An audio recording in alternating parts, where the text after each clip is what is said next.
ในเบื้องทำแพทย์นี่จากบริจาคเครื่องทุกคนแล้วก็สารวัตร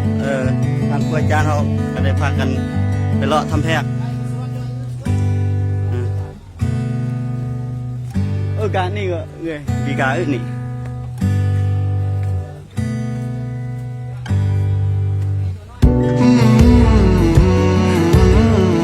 เขาเมื่อทางนั้นได้เขาชิมเมื่อคนเลยได้เป็นหลายแยกเลย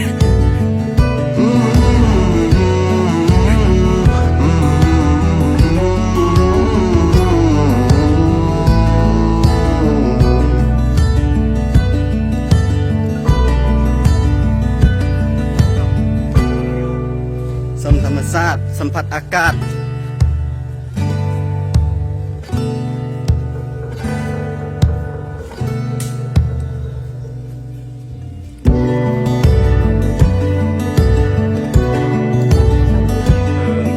มันเสียพักมันนี่เราอุ่นสนาดหรอ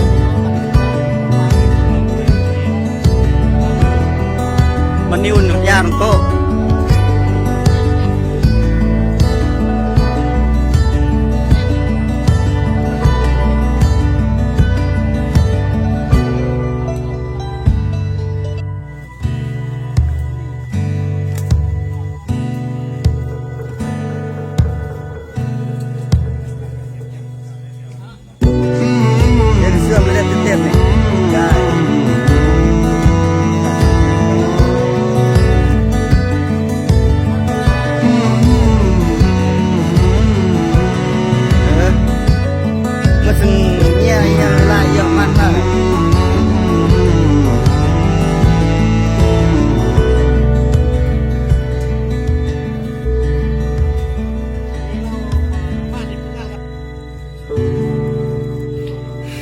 ยังได้สวัสดีว่าเขามาทัศนะภูมิประเทศของตัวคุ้มค่าเนาะคุ้มค่าของแสงสะดวกแสงของเขาถือว่ามีธรรมชาติ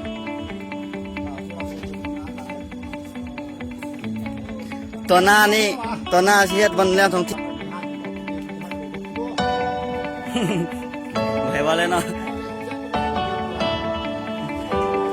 นี่มันขจรยังบ่มีการมาเห็น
จะลงเกิดอยู่ในตอนเขาอยู่ทำให้เนาะ